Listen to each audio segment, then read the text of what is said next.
Right now, think about who's in charge. Not in your life exactly, but in the world around you. Turn on the news, and it's mostly men running the countries. Open a history book, and it's mostly men. Kings, generals, presidents, great men doing great things. Even the phrase, the man of the house, still means something. And somewhere underneath all of it sits a quiet assumption you've probably never questioned, that it has always been this way, that men have been in charge since the very beginning, all the way back to the start of our species, back to the caveman with his club. It feels less like an opinion and more like a law of nature, old, permanent, settled. But here's the thing, for the vast majority of human history, there were no kings, no presidents, no history books, no houses to be the man of. There was just a small group of people trying to survive. And the deeper you dig into that world, the world of the actual cavemen, the less it looks like a world run by men at all. So the question is simple. Before the thrones, before the written records, before any of the power we take for granted today even existed, who was actually running things back then? And is it possible that the people we picture as brutish men with clubs were, in a whole lot of ways, organized around, and sometimes even led by women? Because the answer is stranger than the story we were told. Let's start with where that caveman in your head actually comes from. Because it's a lot more recent than you'd think. Back in the 1960s, a group of scientists held a now famous meeting built around a single, powerful idea. They called it Man the Hunter. And the idea went like this. What made us human, the big brain, the tools, the teamwork, the language, all of it came from hunting. Men went out, tracked animals, cooperated, killed, and carried the meat home. That pressure, they argued, is what shaped our entire species. And in that story, the women? The women stayed behind, passive, waiting, raising babies while the real evolutionary drama happened out on the plains with the men. This idea was a hit. It flowed into textbooks, into museum displays, into every movie and cartoon you ever saw. It became the official origin story of the human race. But underneath it sat one giant assumption that nobody had actually proven. The assumption that the important work was the hunting, and that the hunting was the men. And once you decide the man is the main character of the story, something quietly happens. You stop noticing everyone else in the room. So let's stop assuming anything. Let's just follow the food. Because in the end, survival is about calories, and calories are power. When anthropologists went and lived with foraging groups in more recent times and actually measured where the daily food came from, they found something that doesn't match the caveman poster at all. The dramatic hunt, the big animal, the spears, the chase was real. But it was also wildly unreliable. A hunter can go out for days and come back with nothing, again and again. What almost never failed was the other half of the food supply, the gathered food, the roots, the nuts, the seeds, the fruit, the shellfish, the small game, the stuff you can count on. And in a great many of these societies, that steady, dependable, day in, day out food was largely gathered by the women. In a lot of groups, that gathered food made up the majority of everything the tribe ate. So think carefully about what that means. If food is power, then the people holding the most reliable economic power in the group often weren't the hunters at all. They were the ones quietly keeping everybody fed on the days the hunt came home empty-handed. That's not a background character.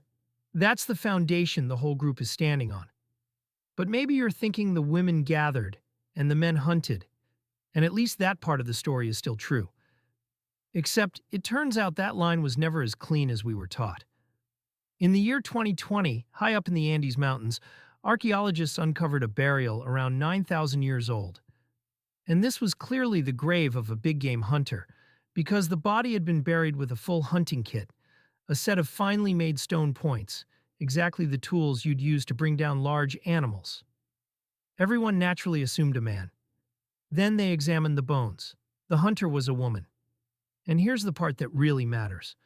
When researchers went back and rechecked other ancient burials across the Americas, they realized she wasn't a one-off accident. There were more.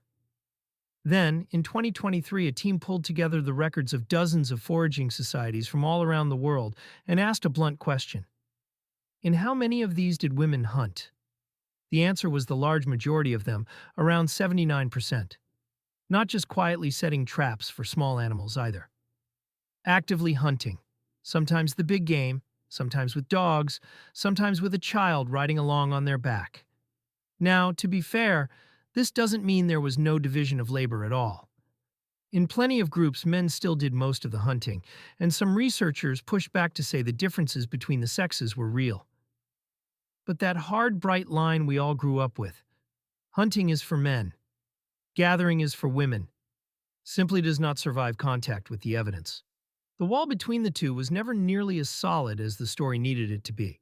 Now let's go into the caves, because this is where it gets almost eerie.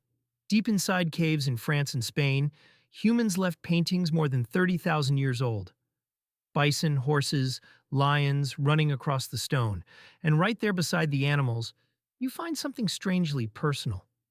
Hand stencils. Someone placed a hand flat against the rock, blew pigment across it, and left behind the outline of their own hand, a signature reaching at you across hundreds of centuries. And for about 100 years, everyone simply assumed those hands belonged to men. The hunter, the shaman, the great male artist. Then a researcher decided to actually measure them. It turns out the proportions of the human hand, the length of the fingers relative to each other, differ in a measurable way between men and women. So he ran the numbers on a whole set of these ancient hand stencils. And when the results came back, roughly 3 out of 4 of them appeared to be female. Now that finding is still debated and hands are tricky to measure, but sit with the possibility for a moment. Some of the very oldest art our species ever created may have been signed mostly by the hands of women. The people we were told just sat in the back waiting for the men to come home were, quite literally, the ones pressing their mark onto the walls of the world. So now we reach the big word in the title, ruled. Were these societies actually ruled by women? Here we have to be careful, because a true matriarchy, queens on thrones, women commanding men, is genuinely rare and hard to prove anywhere in the ancient record. But there's something quieter going on that's almost more interesting. Many foraging and early farming societies were what we call matrilineal. That means you traced your family, your name, your identity, and sometimes your belongings through your mother, not your father, and many were also matrilocal. That means when a couple got together, it was the man who packed up and moved to live with the woman's family, rather than the woman leaving to join his. Really let that sink in, because it flips the whole picture upside down. In that world, the woman stays put, rooted among her mother, her sisters, her lifelong kin. It's the man who arrives as the outsider, the newcomer who has to fit in. And when scientists built models of how these ancient bands were actually structured, they found something remarkable. When men and women had roughly equal say over who they lived with, you naturally get exactly the loose, flexible, mixed-together band structure we see in the real evidence. In other words, a rough equality between the sexes may not have been some rare achievement at all.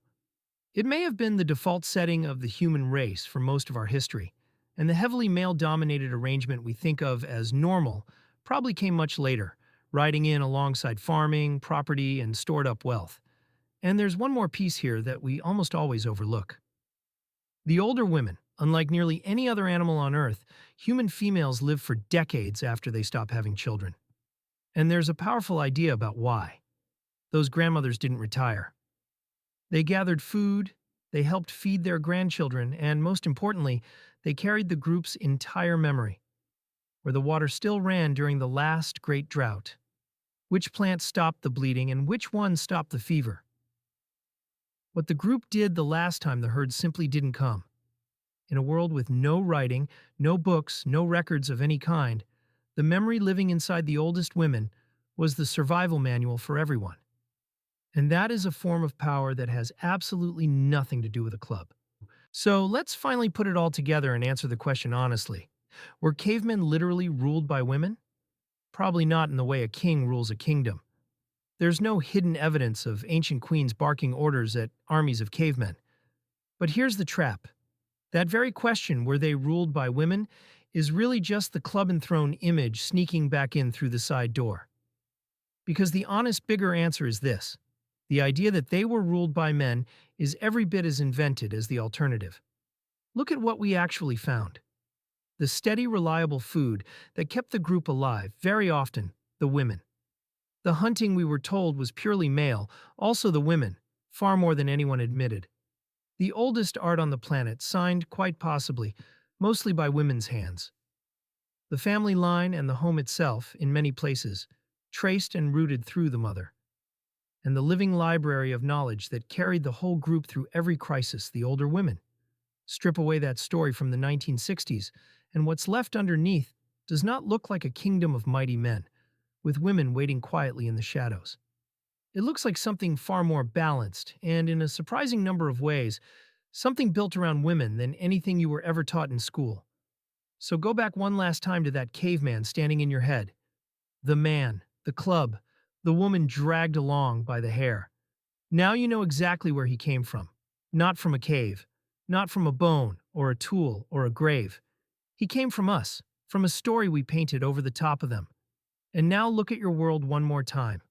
The men running the countries, the men filling the history books, the man of the house.